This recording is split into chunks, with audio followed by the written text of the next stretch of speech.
Доброго времени суток, друзья! Здравствуйте! Сегодня мы с вами будем говорить о таком интересном растении перед вами. Вот такой пушистый зонтик. Итак, и это растение называется фирула джунгарская. Лечебные свойства и немного рецептов. И все об этом растении, которое называется фирула джунгарская. Значит, немного истории. Растет в основном она на Алтае, очень много ее растет. Преимущество она там растет. А так она уже культивируется практически везде в странах СНГ.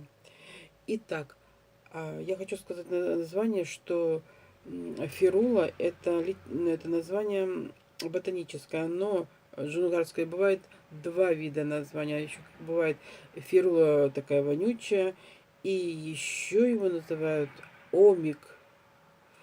То есть вот несколько названий. И фирула, и омик. Вот сейчас я вам хочу показать, что изготавливают из этого растения вот такую вот мазь, крем-мазь, которая называется омик. И также изготавливают настойчики. Но это сейчас мы будем с вами разбирать по порядочку. Все, что об этом растении, которое называется джунгарская фирула или омик. Итак, лечебные свойства этого растения. Что же это такое за растение фирула или омик, или еще вот эти названия. Ну, можете вы даже встретить в своих регионах народное какое-то другое название. Но это будет фирула джунгарская. Значит, полезные свойства это растения. Много полезных свойств, но есть и противопоказания. Достаточно такие серьезные противопоказания. Значит, полезные свойства. Фирула джунгарская широко применяется для лечения множественных заболеваний, очень много заболеваний. Растение обладает противораковыми свойствами, помогает нормализовать работу желудочно-кишечного тракта. В состав омика входит более 120 элементов. Представляете, сколько много элементов, лечебных компонентов, значит, вот этих фирулы омика. Фирула джунгарская обладает, значит, следующими лечебными свойствами, полезными. Стимулирует иммунную систему. Очень много, друзья, перечисляем, загибаем пальчики.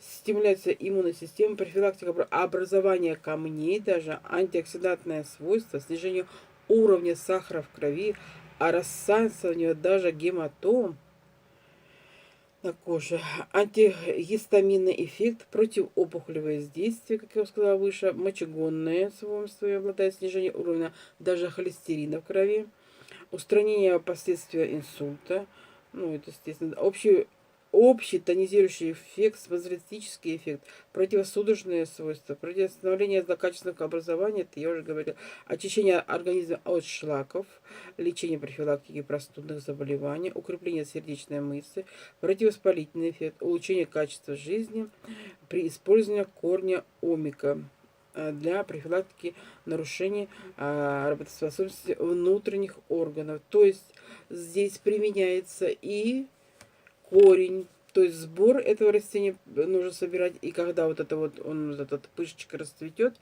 зонтик вот этот, и корень собирается, естественно, сентябрь-октябрь. Очень широко применяется корень. Я вам сейчас...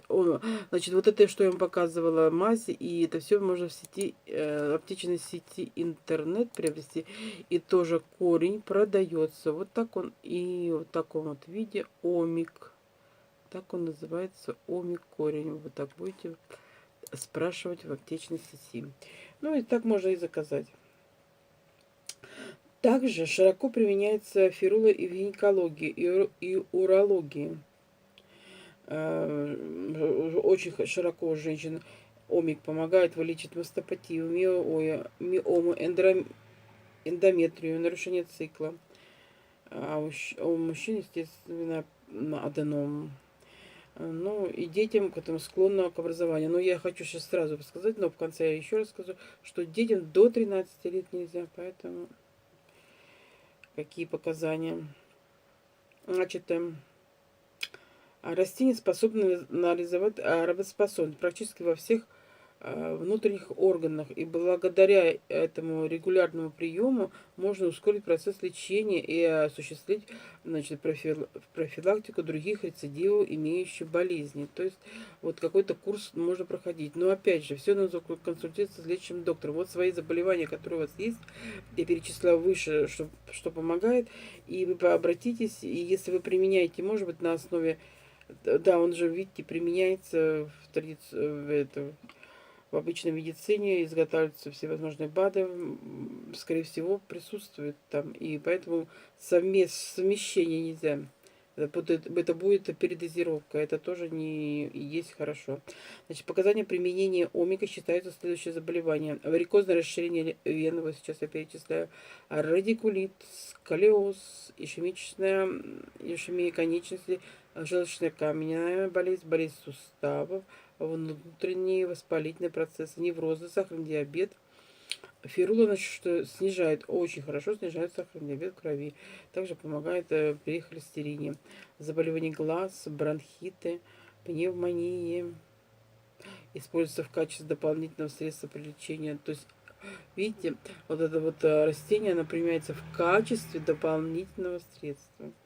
Значит, подагра, цирроз печени, застой желчи, онкологическое заболевание, заболевание кровеносных сосудов, даже грыжи, то есть при лечении, но это как бы, наверное, облегчение, он уже не лечит, а просто дает вот такое успокоение. Значит, при лечении заболеваний с помощью этих настоек, отваров, фирула, джухарска следует учитывать рекомендации специалистов, как я уже говорила.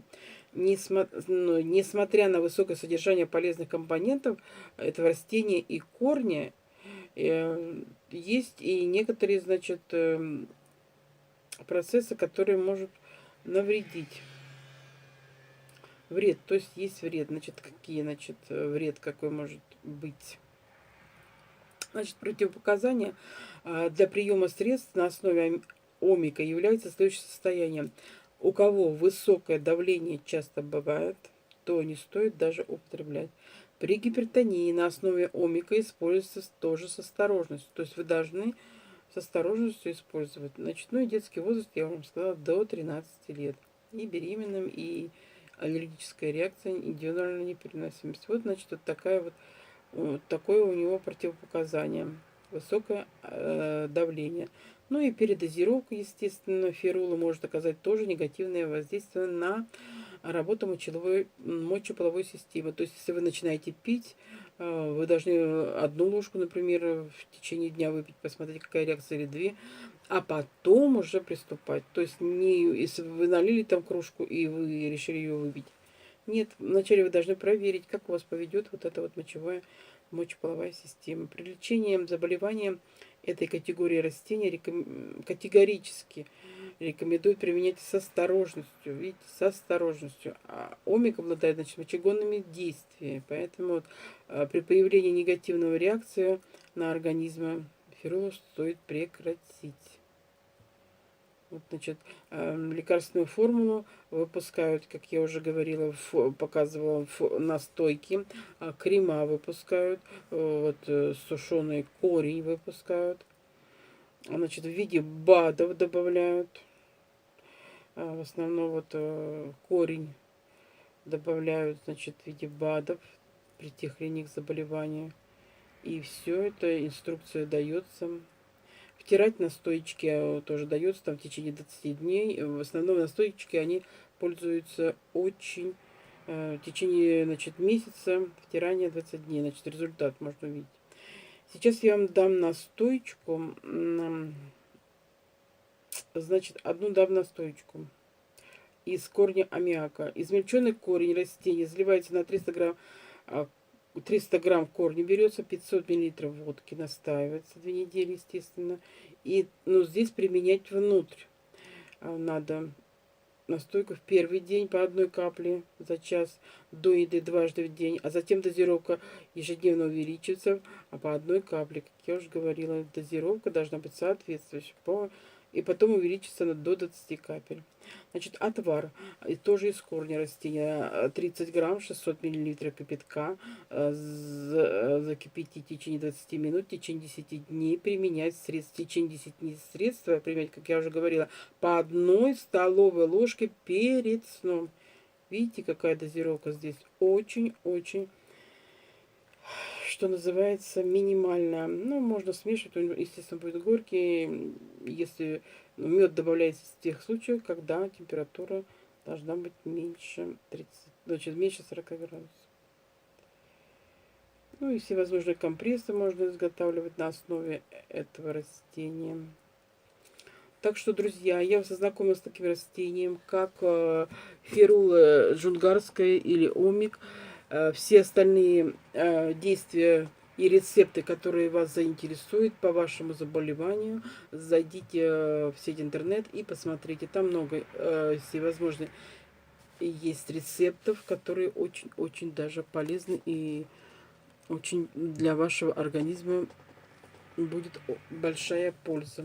Поэтому, друзья, не забывайте о лекарственных растениях. Сейчас время года весна, лето, сбор лекарственных растений. Не забывайте, зайдите в сеть интернет, посмотрите, в какое время собирается то или иное растение.